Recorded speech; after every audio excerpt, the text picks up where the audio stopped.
It's great to have you join us again at the After Dinner Leadership Podcast. I often talk to my guests about a food that reminds them of their childhood, and it's significant. We think about the smell of that meal is what sticks in our memory. And a question for you today: what does your leadership smell like? Yeah, I'd never thought about that either. Our guest today, Tim Lupinacci, is the CEO of Baker Donaldson, and he shared with me this idea of having a leadership aroma. And we're not talking about your smell, your cologne, or your perfume. We're talking about your behaviors. And what we've established is the important role that micro actions take in building up that aroma that you leave in the room when you move on to another part of the building. And take a listen. And I'm confident his passion and his enthusiasm for leadership will come through in the conversation. He's just written a book called Everyone Leads, which I'm sure you'll enjoy. Take a listen. And if it's useful, please pass it on to somebody else who you think would benefit from hearing about these lessons in leadership. We're delighted to welcome back to the After Dinner Leadership Podcast, Tim Lupinacci, if I can say it right. Welcome, Tim. It's good to have you back. Simon, I'm so thrilled to be here. I love all the work you do. I love listening to your podcast. So it's just a real honor to get back and get to spend some time with you and your listeners. Great. Thank you. It's good to have you here. And you're the CEO of Baker Donaldson, and we're going to talk a bit about some of the work you've been doing with them recently. Yeah. But I like to start with stuff that's not really massively work orientated, if that's all right, just to kind of get a conversation going. The first off is, what food reminds you of your childhood? Yeah, what a great question. I think it's I'm in the Southeast United States, and it's the temperatures are over 100 degrees, our temperature and high humidity. So it's really hot. And so when you ask that question, I immediately go back to the summers when I was living in Philadelphia, and it was at my grandparents' house and sitting out on the front yard listening for the, bell of the ice cream truck coming, around the neighborhood, and you'd get your money and you'd go run and wait on the street, even though it's still several blocks away. And just getting one of those popsicles, I guess, with the, what was it? Creamsicle with orange and vanilla cream all mixed together. So that, and I think maybe just because it's so hot out here that I'm thinking a lot about my grandmother's house and getting ice cream from the ice cream truck. Nice. That is a first. I think that is a first. So thank you. Let's go straight to dessert. Forget about the main meal. It's like that's the treat. That's right. Good. Oh, that's good. Yeah, because we're around this virtual dinner table, I guess, and kind of just trying to think about food. So think about those ice creams and everything. That's good. And also, I'd love to just tap into your memories of the 20-year-old version of Tim. What was memorable about him? Yeah, it was interesting when you talk about that. I was reflecting. At that point, I was in law school. I was pursuing my legal degree right in the middle of that. And I've talked a little bit in the past probably about how I kind of stumbled into law school. I really didn't know what I wanted to do with my career.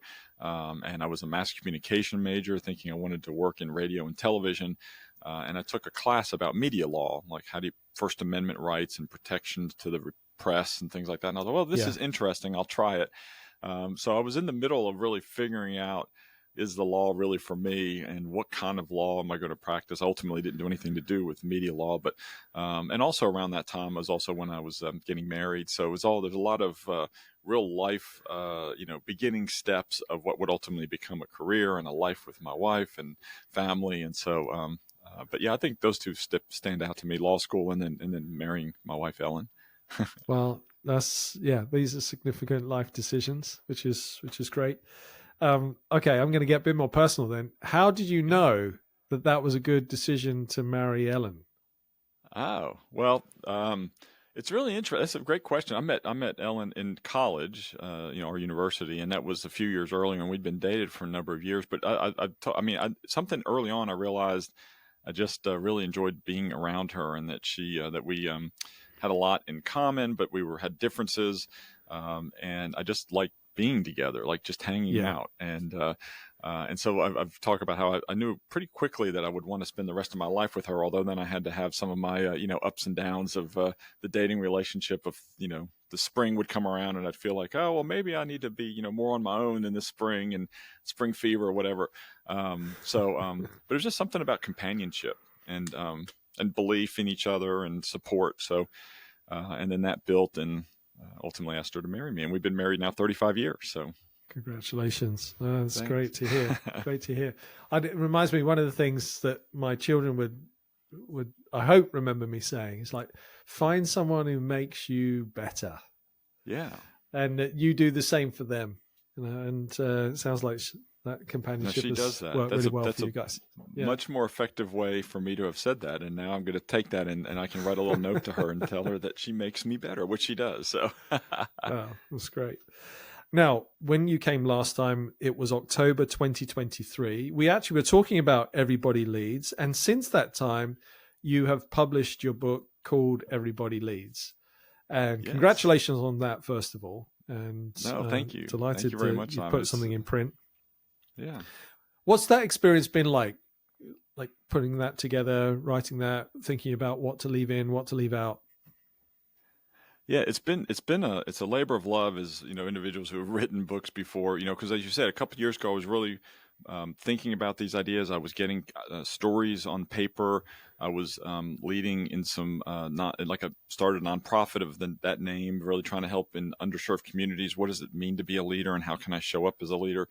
So it was really, it was a lot of hard work, but it was also fun to get these stories, try to figure out how they could build into chapters. I could then build into, sections of the book, and then get it professionally edited. My wife gives me a hard time. She's an English major, and she ultimately also helped edit the book. So again, that idea of being a helpmate along the way she's been invaluable. But I joke about, like, I like to write. I kind of write with, if it sounds like the sentence sounds good to me, that's great, but I kind of ignore all the grammar and stuff like that. So I needed some help to get it all right. And so it was actually very helpful. I know some people talk about how when an editor came in and was starting to slash paragraphs or think about moving things around, they get like, wait, that's my word you're messing with. But to me, it was, I just wanted to help. So that was really helpful. And then one of the funny stories about that is, I really do get ideas and energy from the arts, creative arts, like movies and music, but also even some TV shows. And there's a 1990s series here in the U.S. called Lost, about some castaways on an island. Oh, I know it. Yeah. Kind of little mystical kind of ideas and things like that. And I'm not a huge science fiction, but I really connected with it.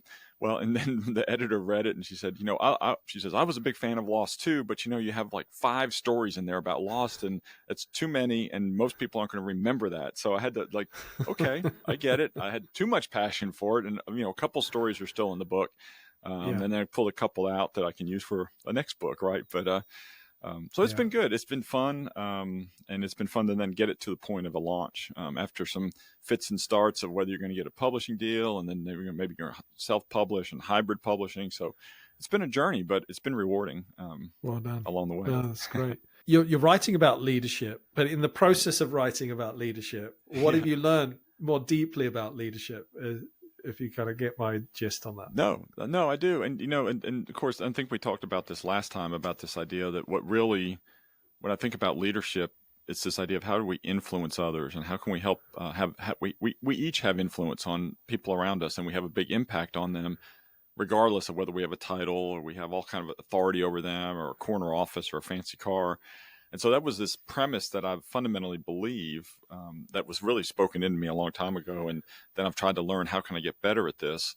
And so I think just drilling into that and really recognizing some of the things that maybe I was doing that I wasn't really understanding, that was encouraging others to just step up in leadership without really calling it leadership, right? By just, expressing gratitude or speaking, positive words or optimism into people. I think that's something, the power of words, that as I got into thinking more about the stories, really taught me something. I think another thing that really stood out, that I knew that it was important how we show up at work every day, that people look to you, whether you have a title or not. You can impact folks by just, having a smile on your face or, cussing as you're walking down the hallway. But really this idea, we each have like a leadership aroma I talk about in the book, and that, are we really giving life to those around us by how we show up? And not meaning every day is going to be, perfect day. We're all going to have horrible, no good, terrible, bad days. But just being more thoughtful about how we show up, how our words matter, and how we really do influence people by rubbing shoulders, by having that sort of community that we have to be intentional about building. Those are things that I think I kind of knew, but then really writing the book helped me get that more focused of being something I wanted to focus on daily to try to make sure I'm helping others. Yeah, great. So words matter, as you say. You've chosen a word there that evokes some thoughts and feelings in my own mind here. So you've gone for a leadership aroma, like scent, smell, I guess, that kind of thing. Yeah.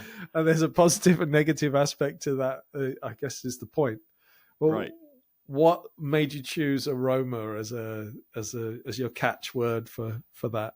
Yeah, it's actually, and I talk about this a lot. I don't have any like necessarily brand new ideas. I always listen and read a lot and then try to figure out how does that apply in my own journey. And it's actually, I think, a professor at the London School of Business that I heard wrote an article or talked about this, and he was from Calcutta, India originally, and the only time he got off from teaching, because he was teaching during the school year, was the summer. And he said Calcutta in the summer is extremely hot, humid, miserable. You go home and visit family, but you don't feel like doing anything. You just want to lie around on the couch.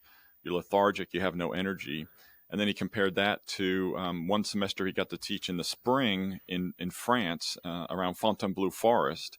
And he said when you walk through Fontainebleau Forest in the spring, there's a nice cool breeze and the flowers are growing and the birds are singing and you just feel like you can go conquer the world. You got all this energy and you just feel alive. And he says, how are you showing up at the office? Like summer in Calcutta or like spring in Fontainebleau Forest? And that really resonated with me. And you're right, aroma, you think, I just went to the gym and worked out, and your aroma, you don't want to be around you.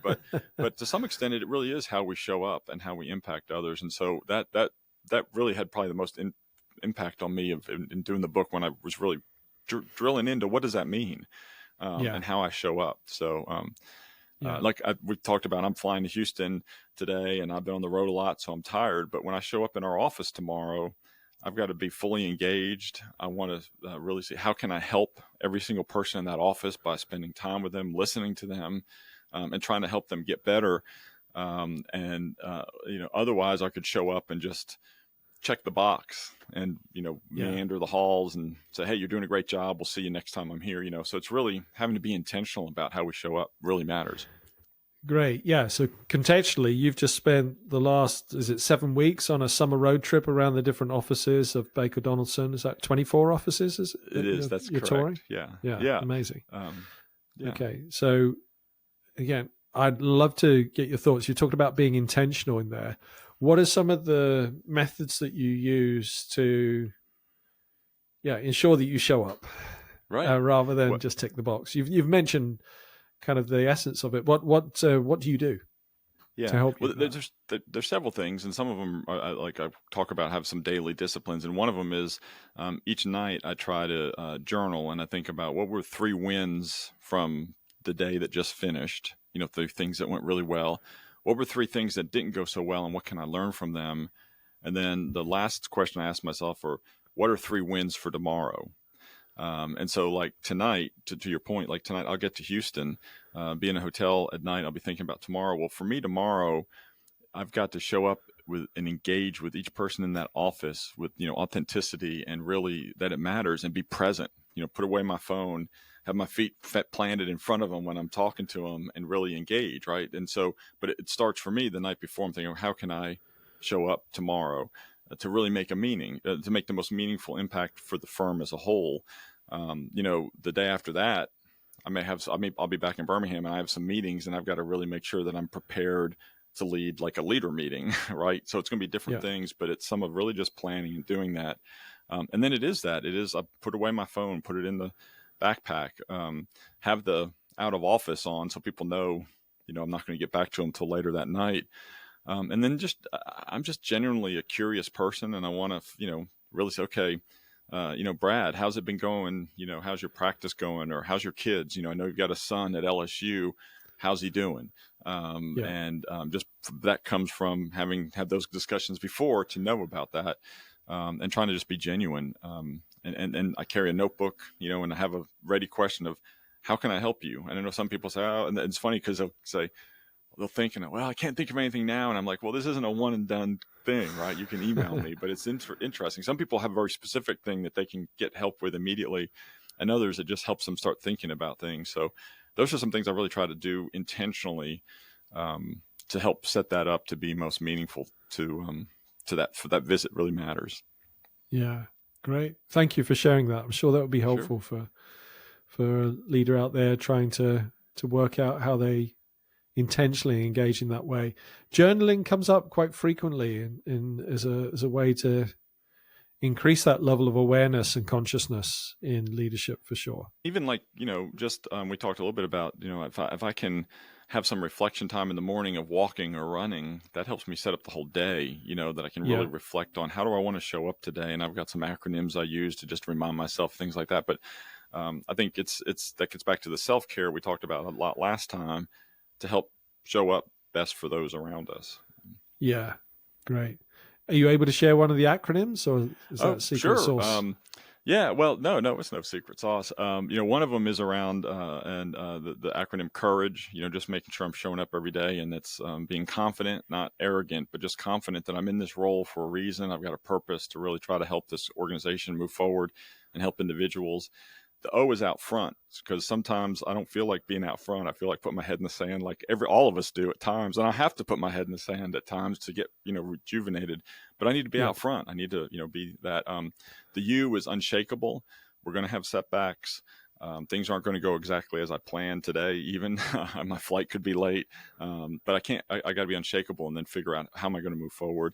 The R is, I kind of vary between resilience and resolved, because resilience is such an important trait today, I think, and for leaders. But being resolved, if we're moving forward and we think we're doing the right next step, then let's do it, with passion. The A is adaptable. The world continues to swirl around us with things changing outside our control as a leader. So it's like, how do we adapt and make that work for our organization? The G is growth. I want to have a growth mindset. I don't want to ever get status quo. I want to be curious and try to learn. And then E is I want to be an encourager. I want to make sure every day I'm trying to encourage others along their journey. So that's just something I run through in the morning as kind of a level set. So maybe that helps. But you got to figure out your own acronym of that helps you and how you show up, right? Yeah. What are the origins of that, Tim? Where did that emerge from? It really started around the time when the worldwide pandemic happened, and I was really, like everyone was feeling like, here in the United States, everyone had to go stay at home. You couldn't get out, and I was really trying to figure out, how do I show up for my people? And I was also reading a book. I'm a big fan of Churchill, and I've read a lot of books, but I was reading a book that was kind of new at the time. I think it was an Eric Larson book, and they're just continuing to see how Churchill was so courageous in the face of, really significant odds, that he was brutally honest about things, but he also had an optimism and a hope. And so I started thinking about just his courageous leadership, and that we're in a situation with a pandemic. Nobody knows what the roadmap is. Nobody knows what the next step is. Not necessarily comparing that to World War II, but just it's like, how do we lead? And I said, well, my people are looking at me to take how am I showing up? How am I addressing all this uncertainty? And I felt like I needed to just be courageous about it. And that's why that out front really mattered, because that meant I had to do videos. I had to get on, screen a lot to make sure people could see, and doing videos when, I'm having to make tough decisions, and they see that, anguish on that. So that's really where that kind of started. But it's continued to serve me well. So I keep why not? Why not? In fact, I was talking to someone earlier today about uncertainty, and I love how you have kind of proactively lent in with a set of behaviors that help you deal with that. And like, you take the COVID example. COVID didn't go away because you've got a courage acronym, right? But your resourcefulness in the moment, because you've kind of consciously thought about, right, what behaviors do I want to bring to my team, to the world? Yeah. And there's still a whole list of uncertain stuff going on, of course, but that's not going to govern how I behave in the moment. This is how I'm interpreting what you're saying. No. That's exactly right. And it's funny. I love Disney World. And I love Disney. Yeah, There's a short story in the book about even around that time. Everyone. I think everyone knows that movie Frozen with Anna and yeah, Elsa and Let It Go. Well, they did. They came out with a sequel, Frozen 2, really around 2019 or in the pandemic, early in the pandemic. And there's this big song where Anna is kind of the sister who's not the princess, has kind of lost her way, and she's stumbling in the darkness and has some real tough decisions to make and doesn't know what to do. And she's kind of at wit's end, and she's standing on the ledge looking out, and you're really wondering what's going to happen here. And she sings this song, and it's called The Next Right Thing. And it really yeah, talks about take the next right step and then step again. And that's something that I really try to, I mean, again, it came out in the pandemic, but I really try to lead because there's so much uncertainty. You can have a new tariff get implemented or an executive order here come out, and then you don't know how does that impact our clients, and then how do we address it? We don't know all that, and it could get overturned in a court the next day.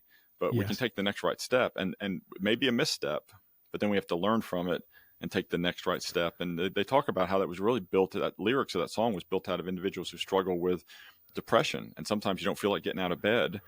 okay, And the next right thing is to get out of bed. And the next step is to brush your teeth. And the next right step is to get a cup of coffee. And then that builds into your day. And I think that's something that I try to do that myself when there's just so much uncertainty. What's the next right thing I know to do to take care of our people, to serve our clients, and then move forward. So yeah, I totally agree with you, Simon. That's so yeah. hard. It's so valuable in these times of uncertainty, I think. Yeah, that's great. And if we pick up on the R, the resilience, well, let's choose the Yeah. resilience version Yeah. rather than Yeah. resolve. And you talked about, I mean, I know that features in Everybody Leads Yeah. as a factor that's important to you. And it feels like what you've just been describing there, one of the ways in which we can be resilient as a leader if we're feeling low or kind of the world is overwhelming. Yeah. Is the next step. What else would you suggest in terms of this topic of resilience for leaders today? How do you help that in your leadership? Not just in you, actually. I'd be interested how you help. You do these tours with your leaders across the business. You'll see different levels of resilience, I'm sure, in Sure. them. Yeah. What do you see in your leadership around resilience? Yeah, no, it's a great question, Simon. I think I've read recently that somebody called 2025 the year of being tired, right? And so, and the expectation of continuing to, do more and be more for clients and customers and family. I mean, it just keeps elevating. And so it's a year being tired, but we're putting increased expectations on people. And so it really does come back to talking about how I struggle with resilience, and then how I've maybe dropped the ball and how other leaders have, but then how we can help each other take that next step. And so some of it that I talk about a lot because, it'd be nice that we could all take, a 4 or 5 day weekend and go on a short holiday and get away, every month or every quarter. But it's just so busy that you can't really do it. So I've really been talking to our colleagues a lot about what I call like micro resilience. How can you build resilience, things that fill you up, things that give you joy into, even little snippets of time. And so for me, like I mentioned, I love music. So if I'm at a really tough spot, I may just sit back and listen to some music I love for 15 minutes, go outside and walk around and listen to some music. Or, I keep some things on my bookcase over here that remind me of trips with my family. My daughter and I used to, when she was younger, she's married now. And so she goes to concerts with her husband. We used to go to concerts together, dad-daughter trips.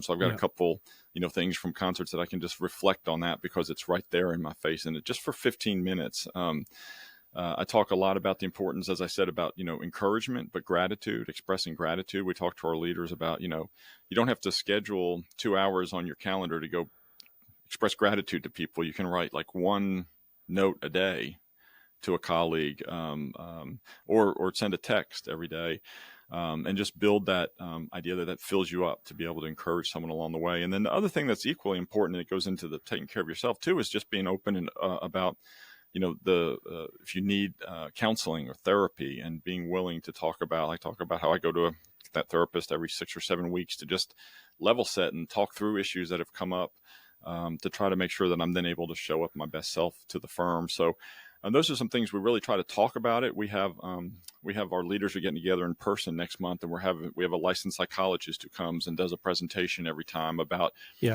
just resilience and how do you get better, how do you lead others, how can you spot challenges that your colleagues that you're leading are having, and just trying to be intentional about that. So those are some things really talk about and work on. And great, thank you for being so open about that too. Yeah. I guess what goes through my mind is it would seem to me that micro resilience really is the most, I'm not going to say the only way, but it feels like the most sustainable way.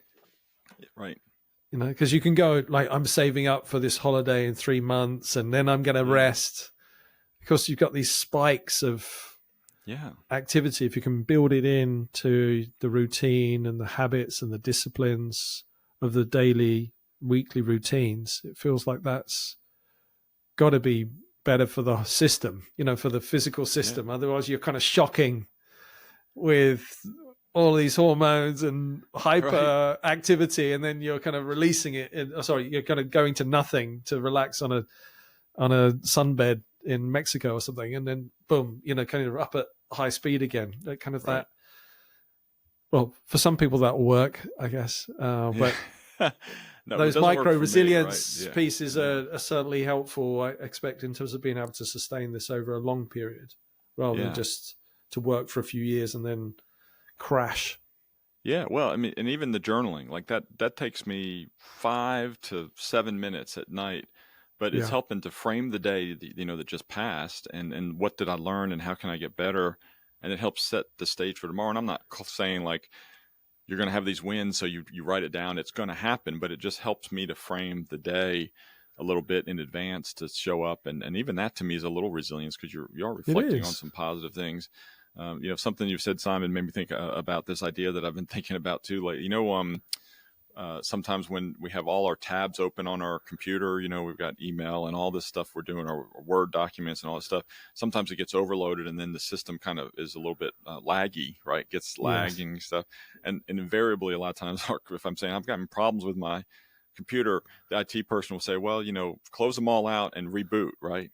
And so sometimes I think I have to reboot myself, and really, a reboot, doing that takes 5 minutes, 6 minutes, but then sometimes it cleans out everything and you've got everything closed and now it's working better. I think it's the same thing. We have all these tabs open every day. We're doing all these different directions, but maybe sometimes even just the 5 minutes to reboot, ourselves, our mental fitness, our physical fitness, spiritual fitness, if that's, interests you, if that's a part of your life. It doesn't take a lot. I think that's one of the things I've had to really learn, because I thought, well, if I can't get out and run for 3 or 4 miles, then I'm not going to do anything. But no, half a mile is better than no mile, right? And reading one chapter of a book to fill my mind is better than if maybe I can't do 2 hours of reading a book, today. But the next right thing, whatever. Right. That's great. I love it. Now You've written this book, you've dedicated time to it. What haven't we spoken about with regards to Everybody Leads that we should be speaking about? Yeah, well, I mean, at the whole heart of it is really this idea, and I know you have people that listen to your podcast who have very important leadership titles, but I suspect you also have some that, maybe don't have any title, or maybe they have a mid-management title. And I think, to me, and this is because it was spoken to me and I made some big mistakes, that you are a leader, regardless of that title or position, and that you can influence others, and you can really take steps on your career. If you have career ambitions and maybe you feel like you're a little bit stuck, well, some of it may be, well, how can I increase my influence? What are some things I can do around the office that maybe they're jobs that people don't want to do? Maybe you step up and start doing them, and then you become what Liz Wiseman, who's written several books, calls an impact player, which is one of her books, that, it doesn't have to be in your job description, but you can show up and influence others by looking for things that need to be fixed, that you can help others. There's this concept in ancient Rome, apparently, of a word called anteambolo. I probably mispronounced that, even though my name's Italian. I don't speak Italian, but it was this name for somebody who cleared the way. How can you, regardless of whether you have a title or whether you have a mid-manager role, can you clear the way for others to achieve their career ambitions? And that's going to help you in the long run. So I think that's something that I just want to make sure people and really build that confidence that you are a leader in the sense you have influence and impact on what you're doing in the office, in the community, in your family. It was really interesting. This past weekend, I got to spend some time with some about 15 guys who had been paroled from San Quentin prison in California, and they're now restarting their lives, after being in there for various times of, stretches of time. And, there's some struggles there, but it was really it was great listening to them, the resilience. What did they learn from their mistakes? And then how are they going to move forward? And they're really stepping up with this idea. They're leaders because they're influencing people, not only in the community now that they're out, but there's guys back in prison looking to them and saying, I can do this because, Cooper is doing this and he's been successful. He started this business. So no matter where you are, no matter what the mistakes you've had, you can really lead and have a lot of influence on others for the good. Oh, that's exciting. Thank you. Well, I wish you continued success with the book. And what's your next leadership adventure, Tim, as you look forward? Yeah. So we're in the middle of a strategic vision right now that will culminate in 2028. Since, as you mentioned, the firm's Baker Donaldson, so we put Baker in front of everything. Baker Well is our self-care, and Baker Fit is trying to encourage people to get healthy. So it's Baker Vision 2028.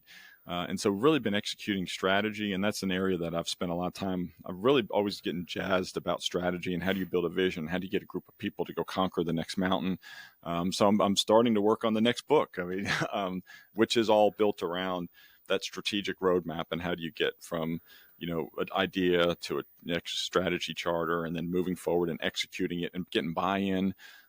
We've had some successes, we've had some missteps, but we've been able to really we're about 1,300 people rowing generally in the same direction towards this goal. And we're starting to see some really big dividends. So I'm thinking and writing a lot about that and how we can get better at that. So that's kind of where I am right now. Good. Well, I'm really grateful for all the insights that you've shared today. And it's a nice build on the conversation that we had last time. And maybe just a quick detour. I was going to close out, but I think maybe a quick detour. You've touched on the work that you do in the community, and I know homelessness was something you cared deeply about. And I guess I'm just hearing your work with this, the parolees, ex-prisoner, parolees population. And how do you make time for that? I tell you that it kind of does intersect with. We talked about the resilience piece of it.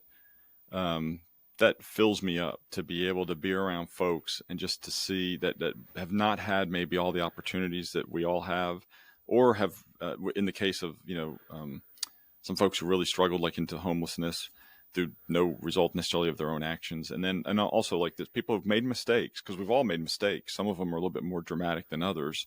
But we've all made mistakes. How can we move forward? And I'll tell you, that was, the meeting was in California. So it was literally, going cross country, over just a weekend, which is a hard trip over a weekend. But I'm more filled up today from being around those guys and seeing, and just seeing their passion, their interest, their curiosity to try to grow and get better, and really try to help others along the way. That fills me up. So it's like I have to make time for that. Now it's it's not so much a micro, although it did fit it in on a weekend around work travel. Again, it was a lot of travel, but it builds resilience. So I think it's intentionality, the working with organizations, more locally around homelessness, or it's really, I may go in and do like an hour presentation, and maybe once a month I'm doing that on average. And so that's not a huge heavy lift. I heard this again recently. I recognize this week. There's apparently 10,080 minutes in every week. And then I heard somebody else say that, if you take out sleeping time, you basically have about 100 minutes a day that you can spend while you're awake. And how do you spend those, time, the 100, not 100 minutes. Well, let's see. If it's 10-minute blocks of time, you have 100 of them in a day. So what's that? 10,000 or 1,000 minutes a day, whatever the math is. You've got a finite amount of time today. What are you spending it on? And, so, an hour out of a whole month is not a lot. And so it's just something, but it feels something that fills me up. So I just intentional about it, I guess. Good on you. But on that, Tim, like people would say, oh, I really want to do more with the homeless or whatever. And then 5 years later, they're still saying, I wish I could do more with the homeless. I haven't got time. Maybe if we can go back, how did you start that? Yeah. Well, like, how do you change that from an idea to an action? Well, I mean, it again, it's one of those, like, what's the first right step? Well, whatever community you're living in, and whatever your passion is, whether it's homelessness, whether it's helping people, maybe some people learn to read, or maybe it's, skill building for somebody who never got their, undergraduate degree or whatever. Look in your community, and we got this great ability to search on the Google, on the Google or whatever, and find an organization and just ask if you can come by and get a tour and see what they're doing. That's really how we've mainly started. How I've started doing that, of looking for people in the community and organizations that were trying to help people to get their feet back under them and to move forward, and identified certainly organizations that were doing some basic skill building lessons, like how do you get a license to drive commercial trucks, or how do you get a beautician, to do hair styling. And then my thought was, well, you now you have a job, but what about those leadership skills, like teamwork, and how do you resolve conflict now that you have a job? And so that's where I was like, very specific. Let's look for organizations helping people along their journey, but maybe they don't have the resources to have that extra level of training. But it was that step of searching for those, meeting with the director, going and tour and see what they're doing and see if it's a good fit both ways. And then the rest of it's just the content's easy because I've kind of worked on that and just showing up and doing it. So you're right. You're right, Simon. It seems like, well, it's so overwhelming to, well, what do I do? Well, the first step is just find something locally that you have a passion about and go tour that facility or meet that executive director. Good. Well, thank you, Tim. Always inspiring. A couple of key takeaways for me amongst many things today, but one is your modification on the journaling. One aspect I hadn't thought about is 3 wins for tomorrow. The wins for today, and even better ifs for today is good. But I love the thought of the 3 wins for tomorrow as you're journaling in the evening. So I'll take that away. And then the other piece is, I mean this in the most appropriate way that I can. You leave a good leadership aroma. It comes through. Thank you. It comes through very strongly. And that this is something that's woven into who you are, but through choosing to act in certain ways, it's become your leadership persona, your leadership aroma is my observation. So thank you for sharing that with us, and I love this idea. Let's start today with the next thing. And what I'm hearing, I'm making some judgments here, Tim. We don't know each other well, but you've made some decisions a long time ago that are having, the benefits of them are being felt because they're part of who you are today. And you'll still, obviously you'll make decisions today that will affect tomorrow. But, some of this stuff is just key choices that you've made to be courageous in moments when you could have been otherwise. Well, you're very gracious, Simon, but no, you're exactly right. That's why I'm really, like I've talked about, really focused on this micro. It's just, 10 or 15 minutes today, compounded over time if you do it every day on some things you're trying to work on. And I'm certainly not there at all. I've got to keep learning every day. But no, it's funny. Last night you mentioned the journaling. One of my wins today was to just have an incredible conversation with Simon, because I just remembered our last discussion, how much I enjoyed it. And so it's been a big win for me to be on here today, Simon. So I really appreciate you. Good on you. It's great to see you again. Yeah, thank you. It's great to learn from you. And I wish you continued success in Baker Donaldson and the, I'll call it not-for-profit kind of ventures that you're involved in. It sounds like you're doing some really great work there. And of course, your book, I hope that continues to do well. Thank you, Tim. Thank you. Thank you for joining us at the After Dinner Leadership Table, and trust that you've got good value from listening to this episode. Thanks for being here. One question for you. The question is, so what? What will you do with what you've just heard? And here's a few suggestions. Number 1, lead with more purpose. 2, mentor with patience. 3, share with pride. You think of anyone who you know that would benefit from listening to what you've just heard, that would help them to be a better leader today or in the future. Please share, like, subscribe. It helps other people to consume the content. And we wish you all the very best of success. And please listen again to another After Dinner Leadership conversation.